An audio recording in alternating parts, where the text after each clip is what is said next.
now listening to the Sportz Nutz. It's the Sportz Nutz, y'all.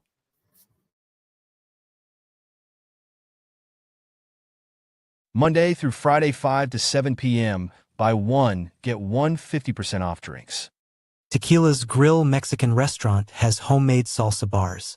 They have the most authentic, most delicious, and most affordable Mexican cuisine in town.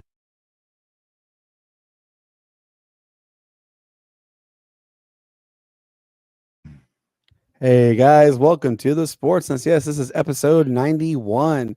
Woo, guys, we are only 9 away from the century mark. Oh my gosh, how old are we getting now, Matt? Man, I think I kind of forgot who you are now. So, I mean, oh yeah, you can never forget. But you know, what is it?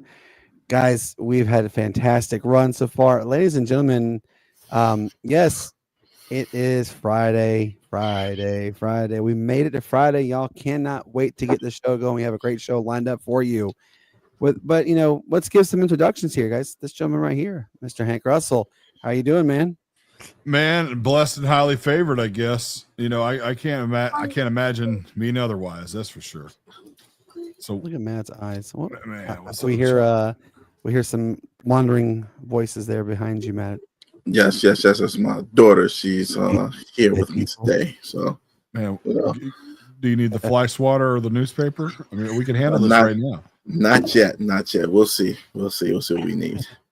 Hey, Matt, how you doing, man? How was your week? I'm doing good, man. You know, week going by fast. You know, I guess that means you're busy. So, one of those weeks. But you know, we're getting ready for this weekend. Getting ready to relax and get some behind the scene work done. Yeah, absolutely, guys. You know, we've had an interesting week to say the least. I don't know. So I sent this message. Goodness, I sent this message to you guys, and I don't know if I sent it to you, Hank. But did you see that there was this massive quake that happened in Thailand this morning?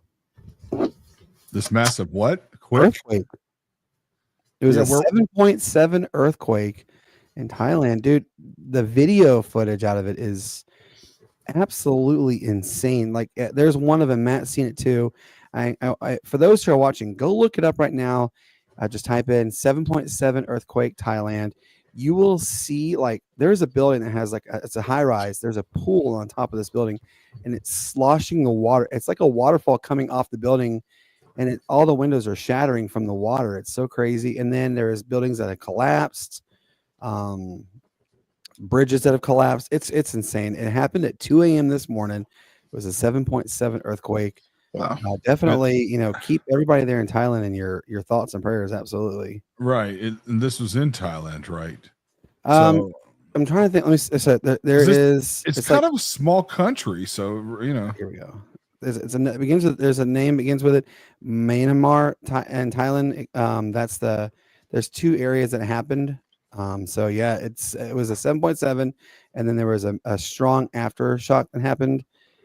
Just created a lot of massive chaos there and damage. So definitely keep the whole area, the whole region in your thoughts and prayers. Obviously, it's a pretty rough time. Hey guys, you know what's been going on, and if you have not been watching the news, and you are in the upstate and you're kind of living under a rock, it's been pretty rough here in the upstate. That's why Shane is not here yet. He might have to evacuate. And for reasons being is, yes, there are some major wildfires going on up here in both the upstate of South Carolina and the western North Carolina area. Where Shane is at, it's towards Polk County, which is in North Carolina. It is getting closer to the Hendersonville area in Henderson County, as well as Asheville. It's pretty rough, unfortunately. There is a fire that is here in Pickens County, and I am 25 minutes drive wise from where you basically they've evacuated from. It's the Table Rock Complex fire and the Persimmon Ridge fire. The Table Rock fire has burned over 10,000 acres, and it's at 0% containment. The Persimmon Ridge is almost at 1,600 and is at 0% containment as well. So the smoke is pretty intense here. When you walk outside, you can definitely see it. It's very hazy. It's you get like faint smells every once in a while of it, Now, the closer I go, like say if I were to go drive towards Berea or even Greer area, you would actually smell it because that's where the wind has blown more of the smoke. So you also do get ash that comes in the ground. It's really weird. And I told somebody today that I actually turned the sprinkler system on in the yard so the yard doesn't catch on fire just randomly out of the blue. The winds will shift again tomorrow, so there's a chance that we will get more inundation of the smoke here. I'm not looking forward to it, but the good thing is, and the good news hopefully happens is starting tomorrow night, Saturday night, almost all of Sunday until like late Sunday afternoon, and then it takes a break, and then back again on Monday. Rain is here, and they're saying it could be 1 to 3 inches of rain possible, which the area that would fall on will actually help a lot with the wildfire. So keep the first responders, the firefighters, everything all in your thoughts and prayers as well for on this area. There are firefighters from literally all over. There is some Cal Fire, which everybody knows. Cal Fire is known for the wildfire situation that always happens out there. They're here strategizing game plans to help take down the wildfires. There's Montana. We had a large fire retardant plane drop constant. It was like 4 deliveries today of fire retardant over the area. They're really battling left and right to get this fire out. So let's hope that it happens. I mean, it's okay to have a smidgen of fear. I do have some fear, like, oh my God, I hope it doesn't happen and get us, crazy stuff does happen, but just keep them on thoughts and prayers and everything. You know what I mean? Yeah, and I was looking up some more information on that, and they're talking.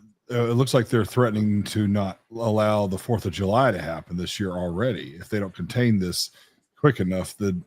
And I was just so the area that thankfully Table Rock. So Table Rock is a state park basically. It's a gorgeous place. It's beautiful up there. Absolutely stunning. Beautiful lake, everything, right? Yeah. So the 4th of July fireworks display happens at Floor Field where the Greenville Drive play. So yeah, that will happen because they shoot the fireworks off inside the area of the fire of the stadium. So that's okay with that one. But there are areas outside that they will not let. Greer may cancel it. Spartanburg could cancel. It's just depending on if the weather patterns shift, and it looks like it's going to. The old saying, if April showers, they bring May flowers, that we're about to hit that wet period again. So hopefully, let's just hope that it continues. And who said that? BS. yeah. Apparently, they lied to y'all. Because I have, I do feel for the people over there. All the, gosh, I don't know what's going on with these natural disasters and forest fires and stuff like that, but the world's going straight to hell right now. So got to mention, and I'm glad that the forest. I'm glad that the gaming ward and sheriffs, everything they acted quickly. They found out there was 4 teenagers that set the fires on Table Rock and Persimmon Ridge. They did capture them. They have been arrested. The charges are obviously pending as per the amount of damage that takes place regarding this. It's going to be some substantial amount of possible jail time. Just so, look, guys, there is a statewide burn ban in both North and South Carolina. Don't burn. Don't do something stupid, guys. Matt tells you don't get flagged. Seriously, don't do that kind of stuff. Look, I understand. You have dead brush. We all have leftover brush from Hurricane Helene. Don't burn it. Just don't. Take it to the proper receptacle place where they can get rid of these like dead limbs, trees, everything. They can take care of that way, the correct way, not just burn it, because it literally takes one gust of wind, can take one ember, and with how dry it has been here, woof, you have a whole nother mess on your hands. So yes, exactly. So just listen when the governors both say don't burn. That means don't burn.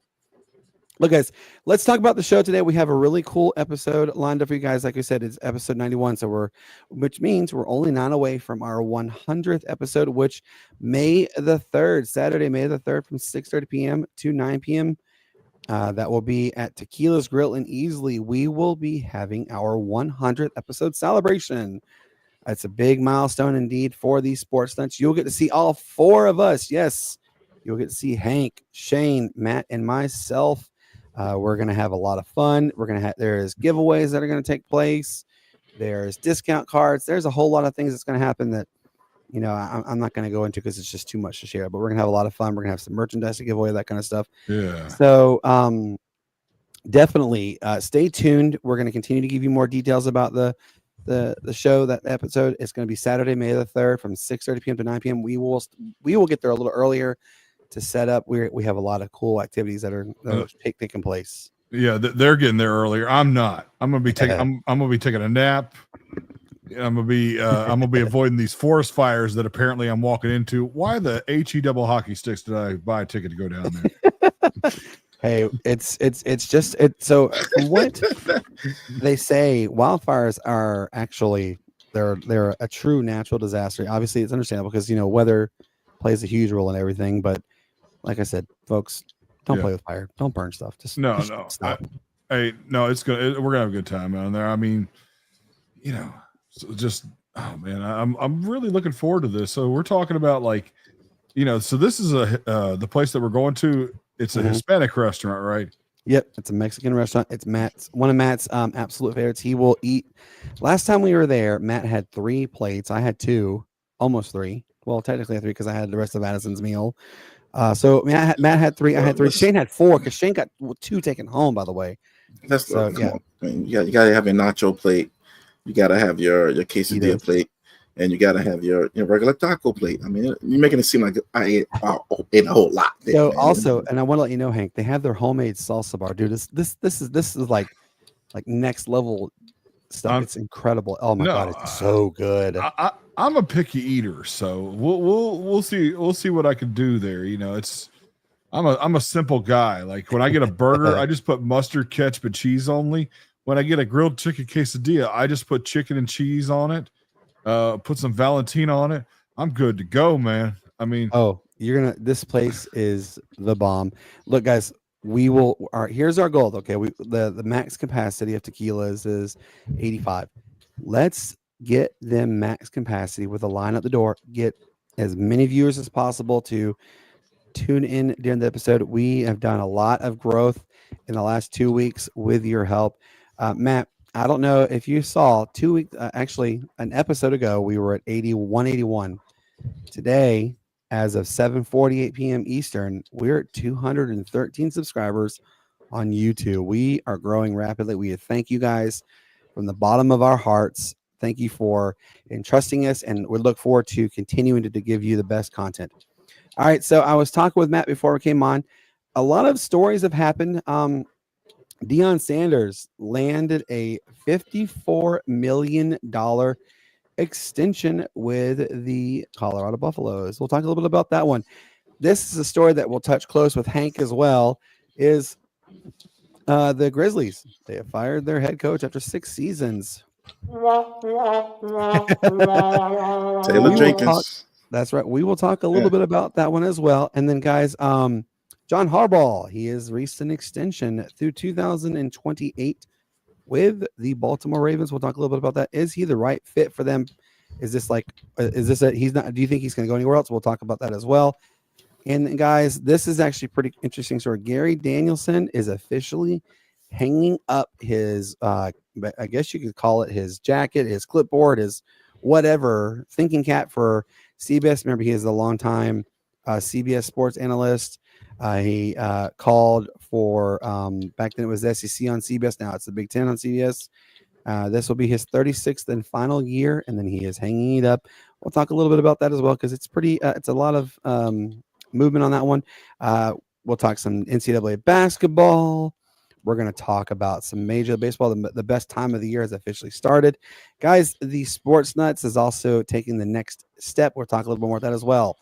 So, with that being said, I'm going to start this off with, first off, I got to give a huge shout out to the Atlanta Braves radio network. Yes, the Sportz Nutz is officially airing our ad. We have a commercial now. We actually have a second one that's going to be created. And Matt, I didn't tell this with you yet. So we have our normal one that you guys have already heard. The second one that's going to come out, he's going to give me the recording tomorrow, Monday. Keep thinking today's Tuesday. But he'll give it to me on Monday. We will it'll start airing about 2 weeks before the middle of April, basically, on to just before the live episode at the Tequila's Grill. So we will have them airing. We get 25 airings throughout the week regularly, and then we get the 6 on the Braves Radio Network. It broadcasts South Carolina, it broadcasts North Carolina, it part of Tennessee, Georgia, a little bit of Florida, a very small part, goes to New Orleans, goes to Alabama, Mississippi, all over. So we have been airing officially now. Today is day 2. Tonight, the official start of us doing it during the Braves games here in the upstate and all of South Carolina will start at 9:25.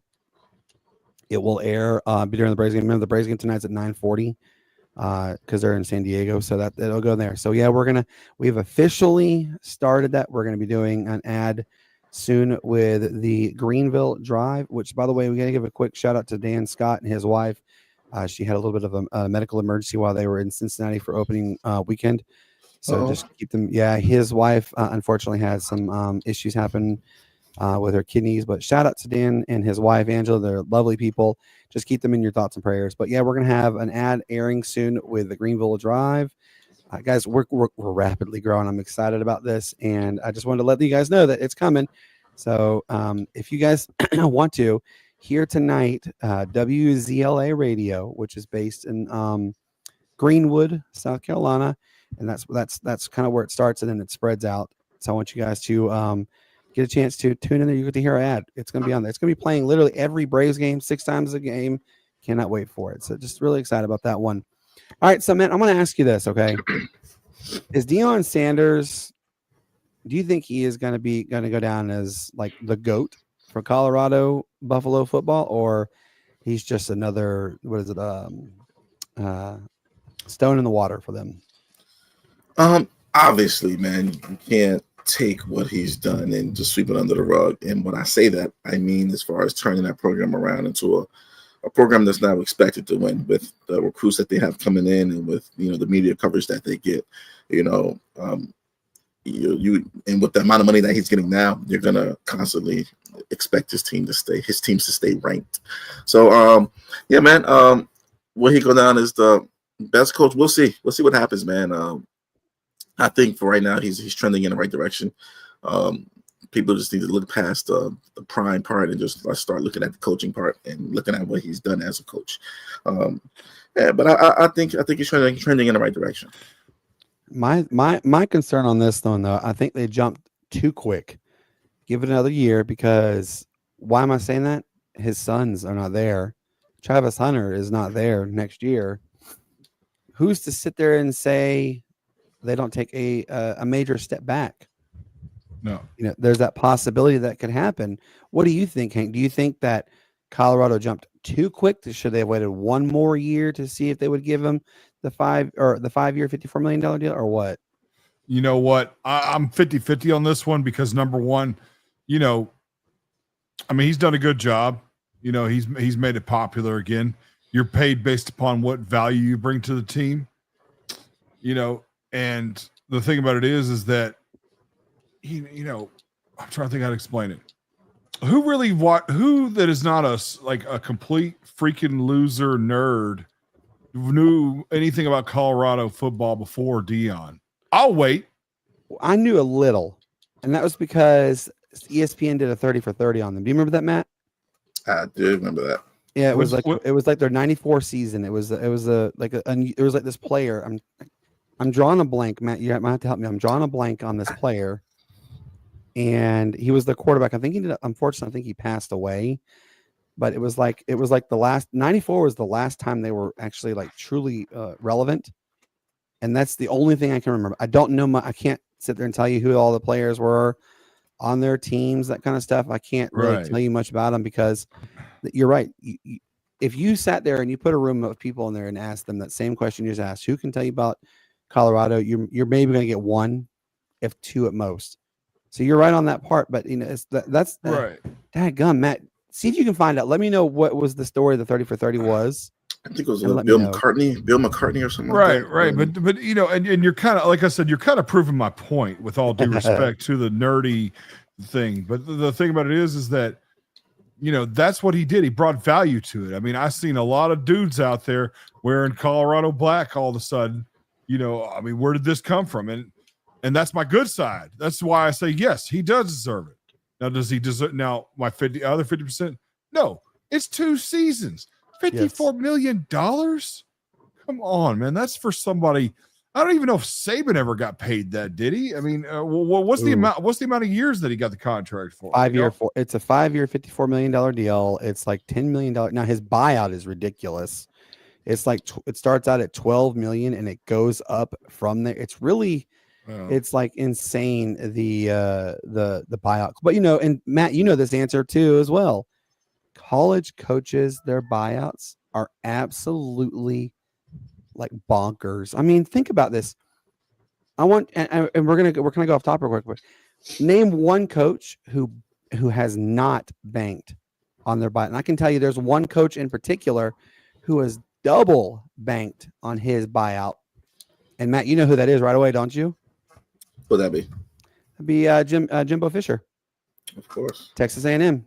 So his buyout. All right. So Trey just said, I remember that Colorado had a female. Yes, Colorado did have a kicker in 99. She was a female kicker. She's a pretty good kicker.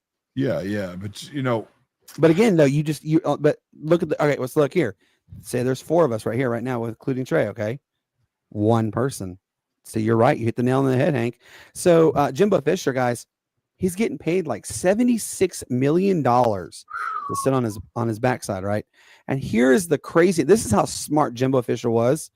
If he goes to another institution, he's still, because you know when coaches, if they have a big buyout and they go to another institution, it kind of gets absorbed into the contract. No. He still gets that $76 million from Texas A&M plus whatever the other institution he's going to pay him. So hey, so he is absolutely. Sorry, my cats are being funny. So he's absolutely banked on that buyout. But you know, again though, but like, so look, Hank, you hit the nail on the head, man. And I want elaborate a little bit more of that, please. I really would. I want to hear more about this. About how you said name. How many of you can really name what's going on with Colorado since then? Right. I mean, you can't, or should I say before then? You know, it's like before then. I mean, let's face it. I mean, Colorado is a great school. You know, it's got a lot of wealthy people out there, a lot of great alumni. You know, some are politicians and lawyers that you're familiar with. But their football program, I can't name one. Look, okay, I'm sure I've heard of it in the past, but guess what? I only have so much memory in my head to give a crap. And it's just that, I mean, I'm just saying, man. I mean, this is why college football fans, you know, their breath smells, you know, they smell like morning breath at 10 o'clock at night and they're dumb as hell. You know, it's just, you know, I mean, this is I mean, we're eating this up. I mean, but yes, that's the biggest thing about it. Like, you know, it's just like when Penny Hardaway came to the Memphis Tigers, right? The Memphis Tigers all of a sudden became relevant. Meanwhile, the previous coach was Tubby Smith, who had won a championship in the 90s, but these games were irrelevant. They're not even making the NIT. So that's what I have a problem with college sports, is that you have to really play your chips right and hope for a miracle that some big name will come in and make your program, you know, relevant again. Now, are they good? Quasi good. But you name me. I tell you what, name me the coach that was the Colorado coach before Dion. I'll wait. Come, I can't. See what I'm saying? And that's just how it is. That's how we got me there. Oh my gosh. Yeah, no. Now you want me to, now I'm gonna all right, let's see. I mean, all these sling blade, all these sling blade biscuit with mustard on it, you know, eating, you know, college football fans. You know, I mean, I'm sorry, I'm sorry, man, audience out there. College football fans are dumb, you know, and I'm just going to keep it 100. Prove me wrong. All right, let's see here. Bill McCartney. No. Yeah, Bill McCartney was the team's It says before Deion Sanders became Colorado's coach, Bill McCartney was the team's coach. McCartney led the team to its only national championship victory in 1990. Maybe that's what that was the whole 30 for 30. We'll see. And that's why Brandon has my respect, because he had to look it up. He didn't memorize it like some popcorn fart nerd. I mean, it's just an informationist savant. Yes. I'm not an informationist. I'm not a savant. Whatever. Hey, real quick, guys. Darren, what is up, man? How are you doing, guys? If you don't know, you kind of can see in his picture right there. Okay, the International Football Alliance, the Alabama Beaver, officially had their draft. Congratulations to them. Check them out, the Alabama Beavers. Darren, if you can, put in the stream where to find more information about the team so I can share it. We will definitely pass the information along. Congratulations to all those who were selected by the Alabama Beavers. By the way, Darren, if you're a college football fan, I'm not talking about you because you're cool because you're watching the show. So Darren is actually my New Orleans guy. Him and his buddies run a podcast called it's the Down South Sports Fanatics podcast. They're really good. I love them. They're awesome. I mean, look, Matt will tell you this too. We're not New Orleans Saints fan, but Darren is one of a kind. And the whole team there is awesome. They support us. We support them. They're great. But seriously, guys, go check out. Get your tickets right now. Huntsville, Alabama Beaver. They're going to go fast. And like I said, Darren, if you can, post on here where they can find out information. I'll post it up here so people can go ahead and go get their tickets. But hey, so like, all right, we're sitting here talking about this, and we're both Hank and I agree they've kind of jumped too quick on the gun. Absolutely. But obviously, again, what if, but I'm not going to live in the land of what if, because, what if man grows wings and flies tomorrow, that kind of stuff. What if you can't live in there? You know what I mean? Take a bloody piss and call it strawberry lemonade. It doesn't matter. Exactly. You don't know, because, I mean, for all we know, I mean, and I don't think it's going to happen, honestly, but, stranger things have happened. Let's just say, for instance, Hank, that Colorado goes 12-0 next year, plays in the Big 12 championship, wins it 13-0, gets the number one seed in the 12, or this will be the last year of the 12. That's a possibility. There's always that possibility. Yeah. But I don't think it's going to happen. But there's always that possibility. So last time I checked, the Sahara Desert didn't freeze over yet. But anyway, go ahead. Exactly. Look, I mean, look, Prime he's a great coach. He absolutely is a great coach. I'm not knocking him. I'm never going to knock Deion Sanders. He did great things for Atlanta.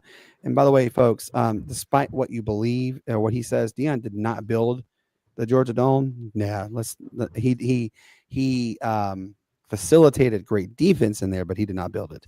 Yes. So it was he was a great player. Absolutely. One of the best players we've ever had, of course, in a Falcons jersey. But I think here's what I think. Just wait one more year.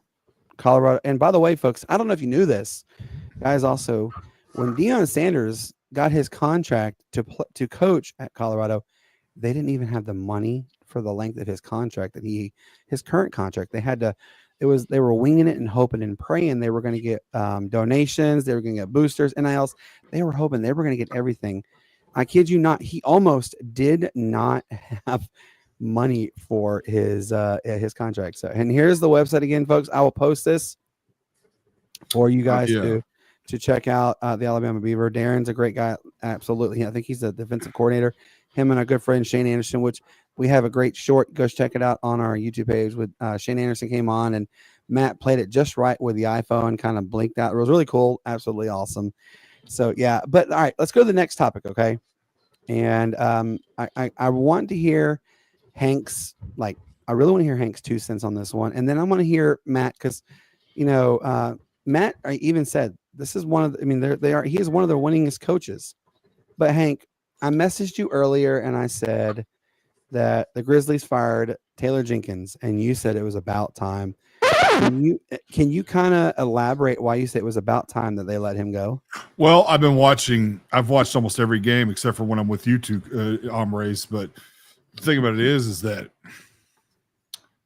I felt like that he doesn't use the roster properly on the floor like he should. I mean, there was a couple of times last night where, it's down like we're neck and neck with the Oklahoma City Thunder, and we're not exactly using the right players. I mean, are we using games like that? You don't need to bring in guys like Vince Williams Jr. and keeping somebody like Jalen Wells, who's the rookie and stuff like that, to give him that kind of experience, especially if we're trying to move up in the ranks in the 4th place so we can get home court advantage. We're in 5th right now. Yeah. So they say that you're very close to losing it. And here's the thing about it. Why is Marvin Bagley the third, who was the number 2 overall pick in the 2018 draft, sitting on the bench? Does he suck that bad? Matt, elaborate. Marvin's solid. He was in that Trae Young draft. He was the 2nd pick in the draft overall behind DeAndre Ayton. Trae Young was in that draft. Shea Gilgeous-Alexander was in that draft. That was Jaren Jackson Jr. was in that draft. Was a stacked draft. That's going to go down as one of the better drafts that we've had. Of course, Luka Doncic was in that draft. But man, when it comes to the Grizzlies, you got Jaren Jackson, who's not really a good rebounder. He stays on the perimeter a lot, but he can shoot. But I can see. You have your rookie. You have the rookie. The big 7'4", 7'5" rookie. I forgot his Zach Edey. You got Zach Edey. Yeah. I like Edey. Edey showed toughness. I really like Edey. I just don't think he's ready yet. Of course not. He's not being utilized correctly. But see why you got Jalen Wells out there? But Jalen Wells he's had an above expectation type of rookie season. Nobody thought Jalen Wells was going to come and have this. I mean, to the point where he's pushed back G.G. Jackson, who I think is I'm sorry, not G.G. Jackson. Yeah, G.G. Jackson, who I think is a really, really, really good player. You guys have a scoring machine. I'm surprised you know who he is. That's awesome. Oh, I know who he is, man. He went to school at South Carolina. He went to school at South Carolina, man. He was the youngest player that was drafted in that draft. He was the youngest player in the NBA last year. And whenever he played before he got hurt, they put him insane amount, good numbers. Would have been the top 10 pick if he just got his mind right. Would have definitely been the top 10 pick in the draft. But I agree. But the Grizzlies, they got him, stuck with him. I don't know if he's going to do a little bit of injury thing this year or not. But Jalen Wells performed very well. Some of the games that I've saw of him, but in some instances in the game, like Hank was alluding to in the game like yesterday, when you really needed to win, and especially without Ja Morant and him being in and out of the lineup, right? You need to put your veterans out there, and you need guys that are going to be able to, play their role to a T. We tend to forget one thing about Taylor Jenkins is that he led to the Grizzlies 3 seasons ago to the second round in the playoffs, and then 2 seasons ago, we were second place in the West, But you got to look at what happened. You got Ja Morant playing with guns, so that killed one season. That was wow. And then you got when he came back. That killed last season. And then when he came back this season, now he's in and out of the lineup with injury this season. So you got to you have to look at that as well. But at the same time, the rotations could be a lot better. They could be a lot better. Yeah, no, I mean, I'm looking at the rotations of these NBA teams, particularly the Memphis Grizzlies, but I just think that there was a lot of judgment calls and stuff like that, like almost like he's doing experimentations when obviously you need to worry about winning games like that. Oklahoma City is the best team in the NBA right now. And, absolutely, yeah.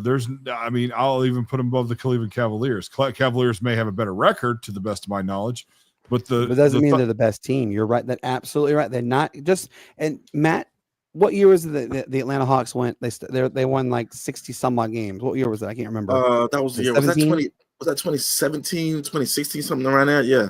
It was around that time. And Matt will tell you this too, Hank. People left and right were like, the Atlanta Hawks? That's funny. That's laughable. I remember the best record in the East? Funny, laughable. No. They haven't played with LeBron yet. Right, I remember that because you had four All-Stars in the starting lineup of the All-Star game. Yeah, with Kyle Korver, gosh, the best. Al Horford, Jeff Teague, Paul Millsap. I think wasn't Kent Bazemore in there as well? No, it was Paul Millsap. Paul Millsap. There you go. Yeah. But I know Kent Bazemore was with the team too. He was on the team. Yep. The Baze Glaze is what they called it. That was when he developed the Baze Glaze. Yeah. I enjoyed him. And Horford, I mean, that was to me where he had best. What's you that? ever say the don't you ever say the Bays glaze ever again. Why? Don't That's you what he ever say called that. it, wasn't it? I don't know what you're talking about there. Sounds Man. perverted. Don't you ever say Whatever. that. No, Provocative. Bob Rathke Brandon, called it the Bays glaze. Brandon, Nope, we nope, have children that watch this show. Nope, We have nope, children that nope, watch this nope. show. The Bays glaze, Houston. Yeah, that's right. You got to make it rain, sir. Whatever. Anyway, But like, I mean, you're right. Records don't always necessarily equivalent to being the best of the best. No. I mean, we an example, and this question has come up so many times too, is the Chicago Bull, the 96 Bulls, the team that won like 70 games. Are they better than the 73 win Golden State Warriors? I say yes. Matt, what would you say to that? I say no. I say no simply for the fact, yeah, we got to guard Mike and Scottie Pippen, but I mean, at the end of the day, who's chasing Steph Curry and Klay Thompson on these screens? That's what you got to look at. I can have Rodman offset Draymond Green. They can offset each other and tussle and argue and wrestle down on the floor over there somewhere.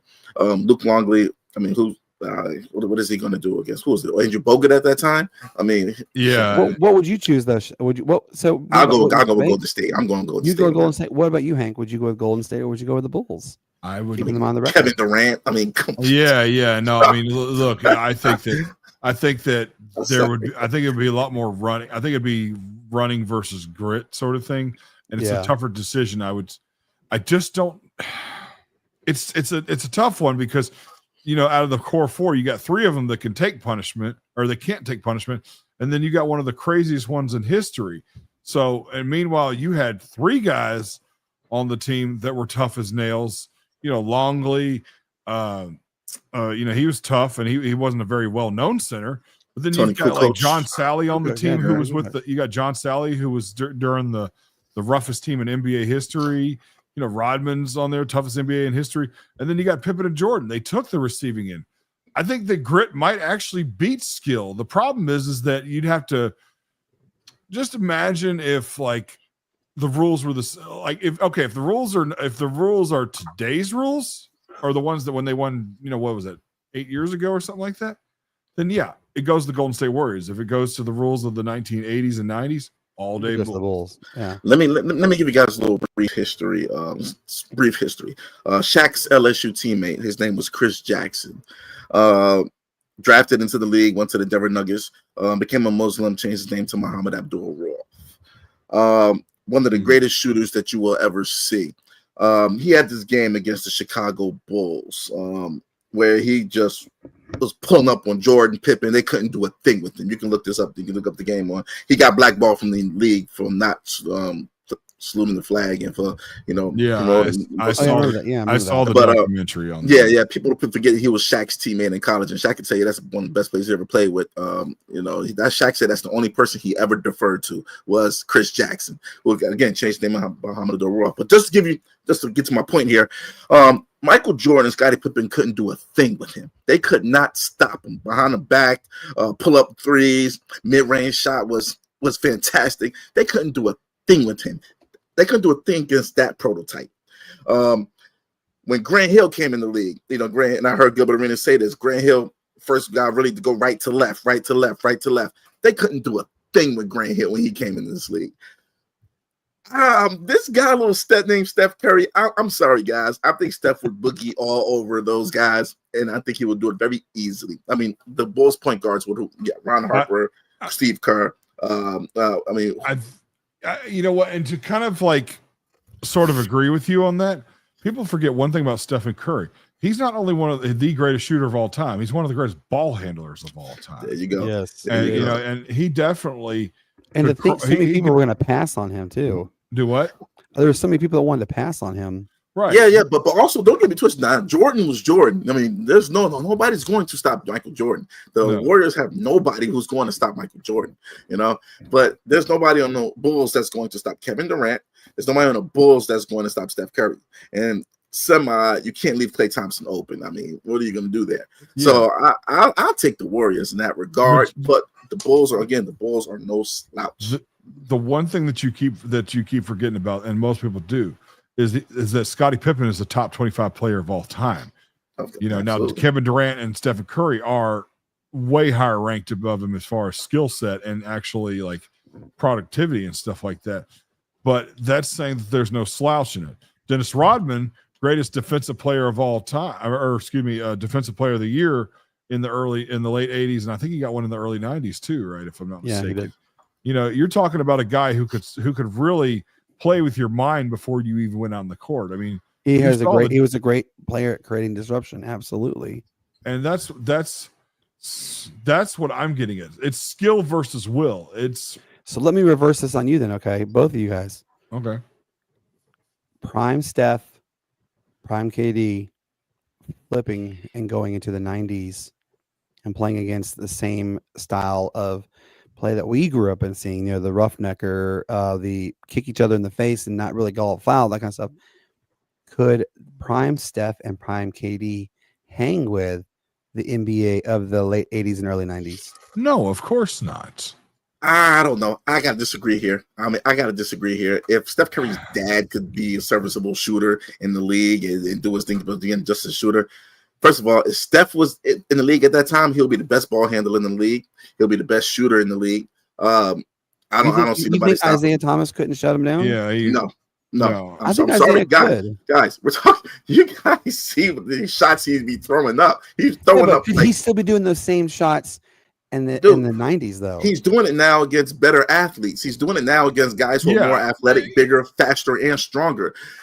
Right, but look, I'm gonna be blunt. Steph Curry throws up BS. He throws up BS. He does. I've seen the wings and players, and it goes in. And it goes in. I just don't. And I'm looking at it from the horrible shooting form. Horrible shooting form too, and he gets it. Yeah. But I mean, but let me ask you this. I don't see nobody. And Durant is 7 feet tall, doing what he's doing. There was nobody that would be able to guard Kevin Durant. I don't see it, man.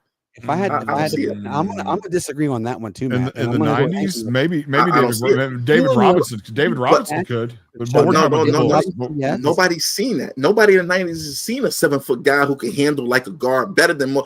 Again, if Durant was back then, Curry would be the best ball handler in the league. Kevin Durant would be the second best ball handler in the league.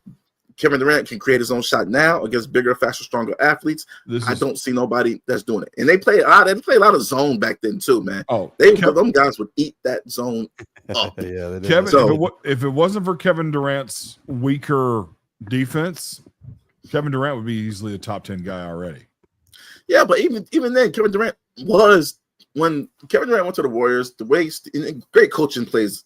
Coaching plays a great deal in this. Kevin Durant was one of the best defenders on that Warriors team because they had him down in the paint. He was playing defense.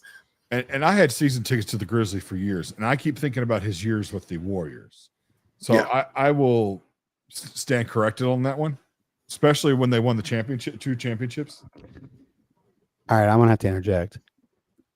While I agree, Curry and KD were something special. They were different breeds, absolutely different breeds. Yes.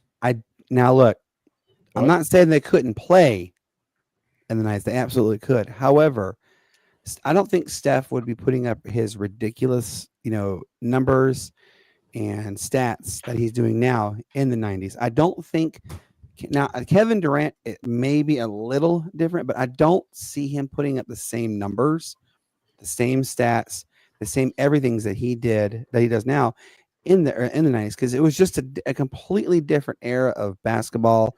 It was more hard-nosed, in your face, slower pace, a lot slower pace. Yes, the scores were like 80. The scores were 80 to 75.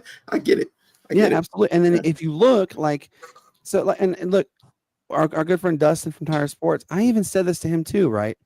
I said, back then, if you scored 100 points, that was pretty much your guarantee. That was a win. That was virtually a lockdown. That was a win. Now, if you don't score 100 points in the first half, it's for what? And then like last night, I mean, I even texted you guys, if you want to see what I think why the NBA is really becoming a joke, what did the Indiana Pacers do last night to the Lakers? They won 162 to 108. Come on. 162 points in a basketball game. That's freaking Madden numbers. That's NBA 2K numbers. That's ridiculous. That's not even real. the NBA absolutely has become a laughing stock of sport. And, this is the last thing I'll mention, and then we'll move to the next topic, Matt. I don't know if you saw, the NBA salary cap is going up by 10% next year. Adams Silverman's already made the mention it's going to go up because they're trying to bring the numbers back.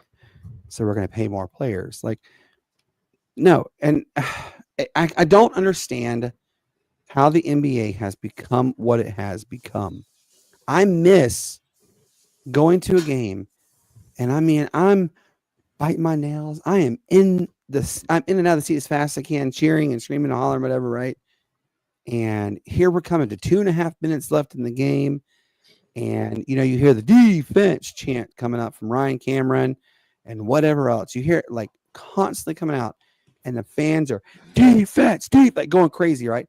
Now you hear the do noise, and you hear no fans. I mean, yeah, you hear the look. I'm glad kids still love basketball as much as I did and Matt did and everything, but you don't hear fans going defense, and it's not much of it. It's like, what has happened to the game? Like, I mean, it used to be okay. What is one player you remember the most in the 90s, Matt? Of course you got Jordan. Of course you got the defensive players. Mutombo. Oh, defensive players. In the 90s, whew, man. You had Mutombo. You had Shaq. Yeah. Tim Duncan. Yeah. All centers. They all centers were the defensive anchors of the teams. Yeah. Every team had a defensive anchor. I mean, what about Gary Payton? Gary Payton was like the steal master. He knew how to steal the ball. Let me tell you, Let me tell you what happened. And again, I'm gonna credit this again to the Gilbert Arenas podcast, man, because they kind of touched on this a little bit.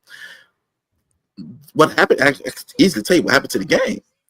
It turned into a European game. That's what it was. Remember back in the days, you didn't have a lot of Europeans. They didn't last. They were too soft. The game was too rough for them, But as the rules changed, the rules catered more to the European game, which is 3-point shot and cut to the basket. 3-point shot, cut to the basket. Yeah, not to mention the intelligence side of it. I mean, these players that are like 10 times slower than their counterparts are all of a sudden having success. Yeah, man. So the game has just become more European. I mean, you got all these other, Europeans now coming to the league and they're succeeding. Granted, right. Giannis would have succeeded in any era. Wemby would have succeeded in any era because of his height and size. But now you have regular guys who have a European-based type of game. They're succeeding, and that game is more catered to that now. Because threes and dunks. It used to be threes and dunks. Now it's just threes. It's just threes now. You don't see anymore, really, though. He's either anymore. What? See true fours and true fives. You don't see those anymore. No. I disagree. I'll think Joel Embiid and Nikola Jokic are. Nikola Jokic. Nikola Jokic is a whole different. First of all, he's going to go down as a top 5 player of all time. He's hands down. He's already got Jordan statistics. Best players that I've ever seen. He is, and what he does so well is he plays old school ball, and I think that's why a lot of teams, nowadays they don't understand it because he plays old school ball. He doesn't. He's not the flashiest. But he can shoot though, so that's what he has, that element. So he's on the perimeter making shots, and he's on the perimeter creating plays. Like the offense runs through him. Offense don't run through centers like that with centers at the top of the key. But with him, yes, he's at the top of the key. He's making plays. So that's something new and something different that we haven't seen. But man, what a player, man! What a player! Oh yeah, no, and it's like I said earlier, pure athleticism is not going to get you by in this decade. Unfortunately, no, not anymore. Not anymore. Which is that a good thing or a bad thing? Because I think it's a bad thing, because back in the days, like for example, when Tracy McGrady first came into the league, he's pure athleticism. He needed a few years in Toronto and to sit on the bench to get the skills and to get that aspect incorporated into his game to become the player that he was when he went to Orlando. But now it's 2-3 years, and if they don't like what they see, you're done. You're done. So that's just how it is now.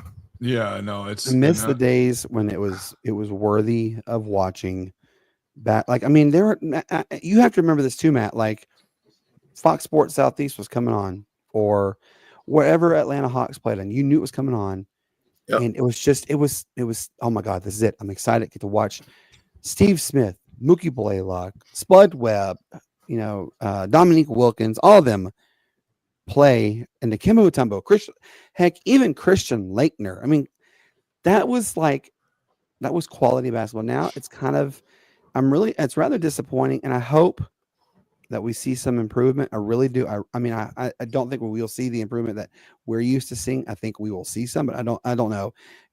Like I said, we can talk about this all night. I'm not going to, because it gets me frustrated because I miss the old school days, and we'll just go from there. But hey, real quick, I want to ask you, best of 7. OKC has to go and take on.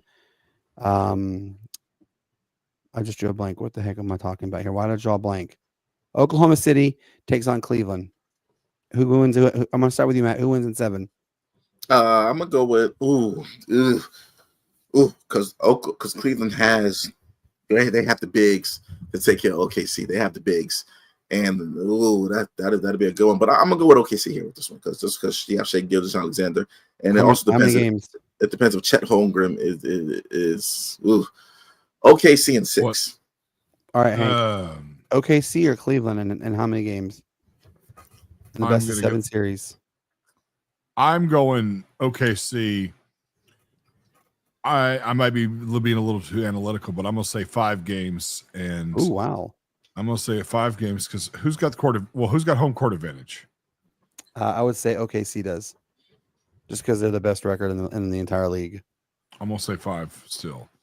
I say OKC in 6, just because what.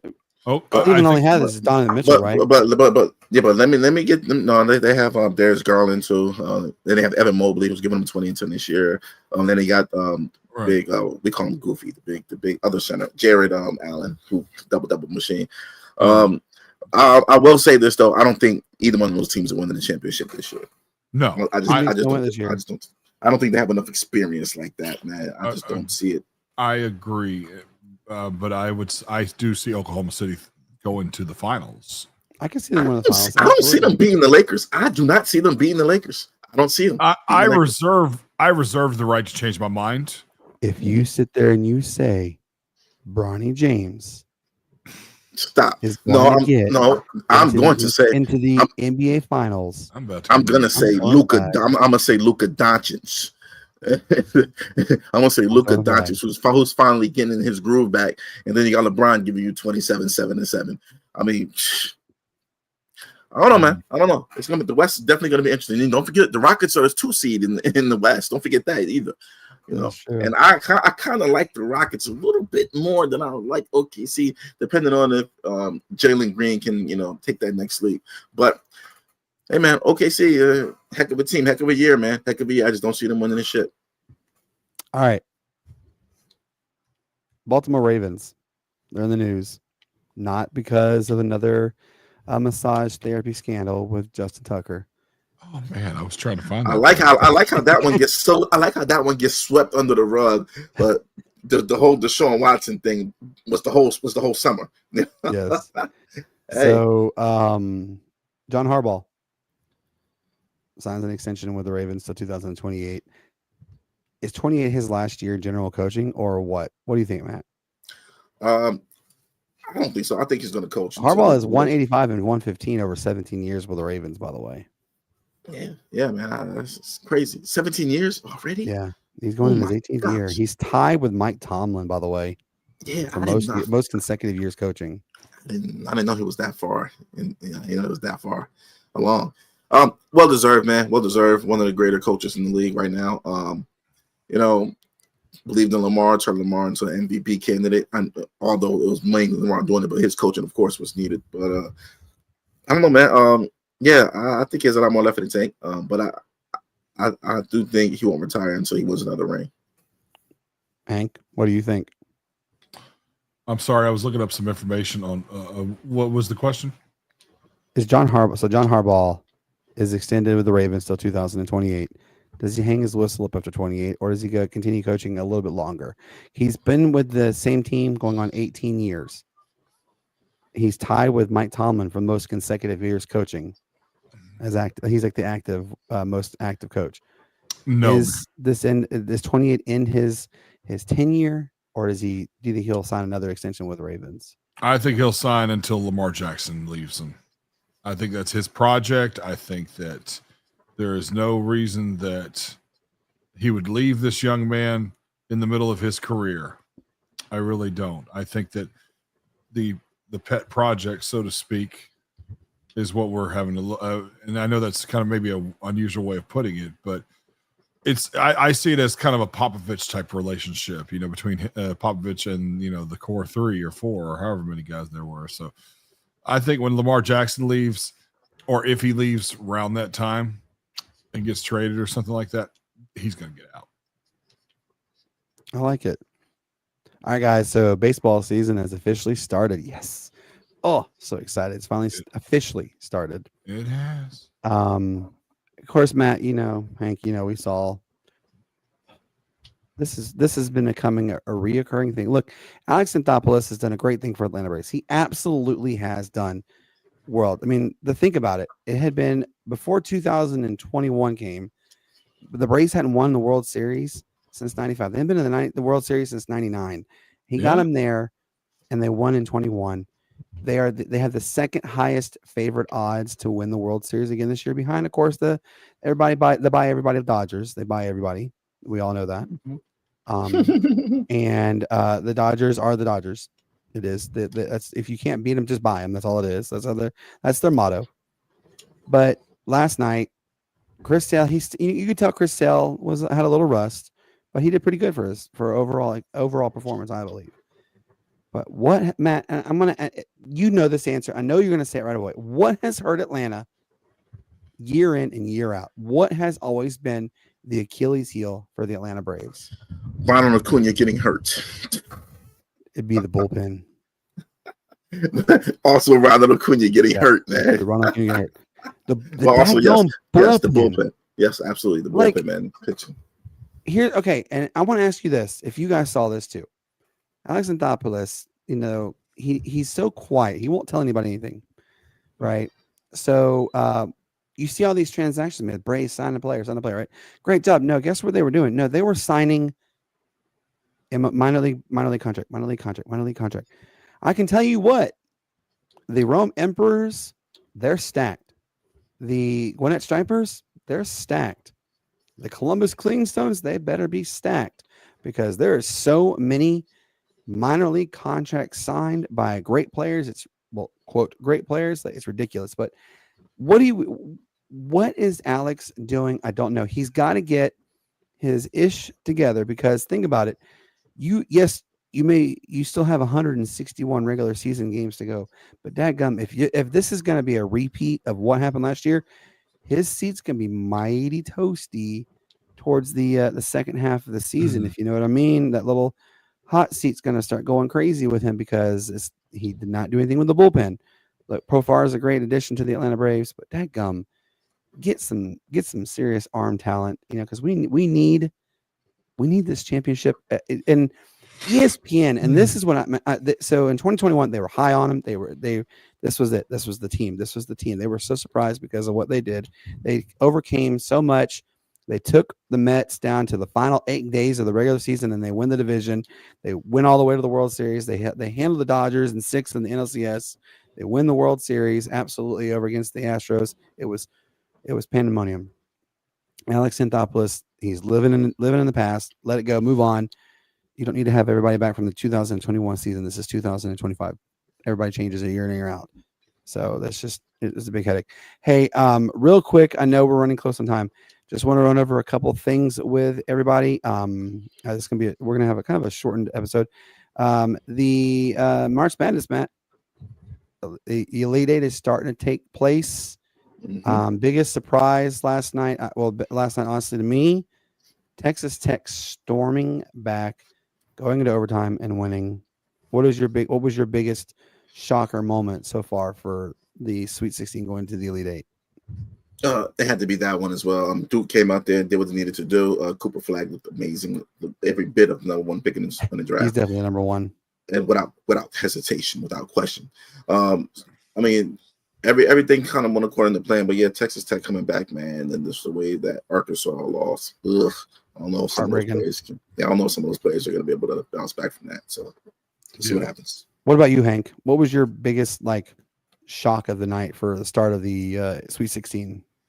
Definitely Arkansas losing. I mean, Calipari's, he may not always be the best coach, but he definitely recruits the best, players and the best assistant coaches. Absolutely. Hey, and then Cassie asked me this last night, and so did our good friend Dustin, Matt. Is BYU really that bad of a team or what? And I said, no. BYU is not bad. As long as I've watched BYU, this goes back a long time.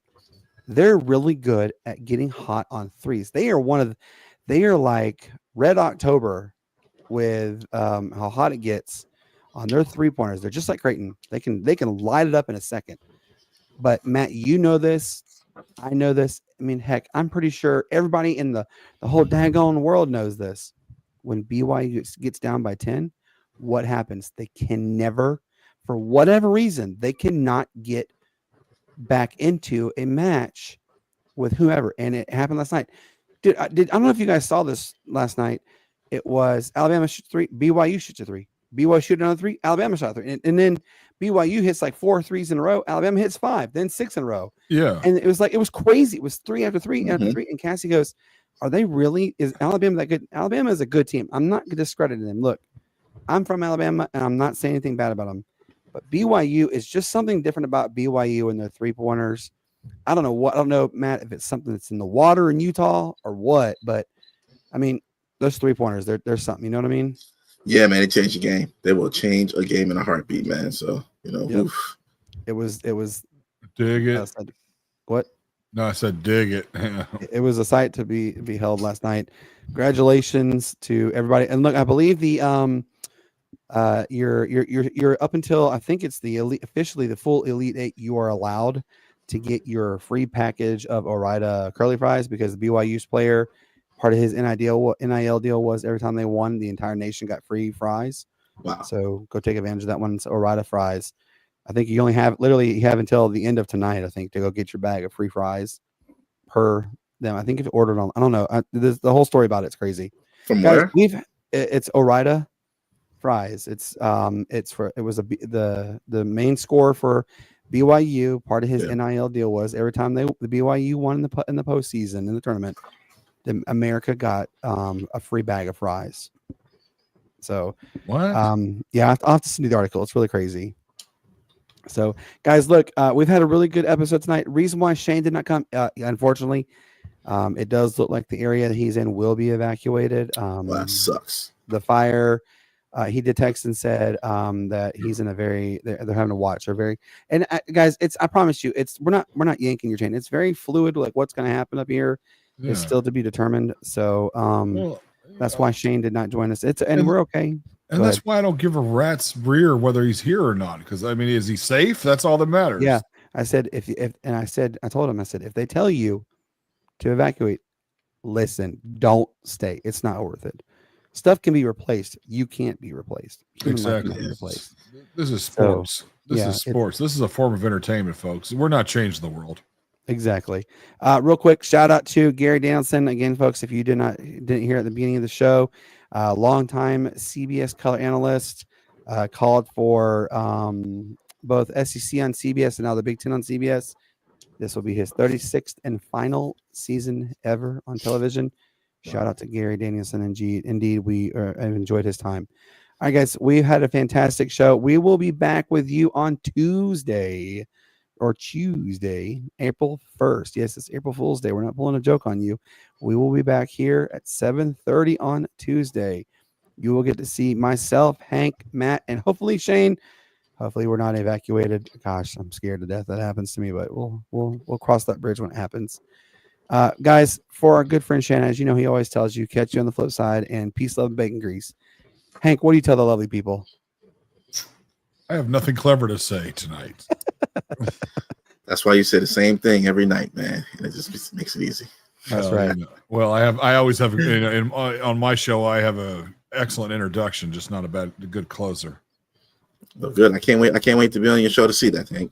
Man, please. Hey, look, we need to have the four of us on there one day. It ain't got to make sense for y'all to be on there. Let's just do it. But anyway, Darn tootin', we're doing it. Anyway, Hey, do it. Matt, what do you tell these lovely people, man? Hey guys, don't get flagged. In the game of life, don't get flagged. It's the weekend. Enjoy it. You know, if you're gonna drink, call Uber. Have a friend take you home. But don't get flagged in the game of life. Absolutely. Don't get flagged. Don't do something stupid. We promise you it's not worth it.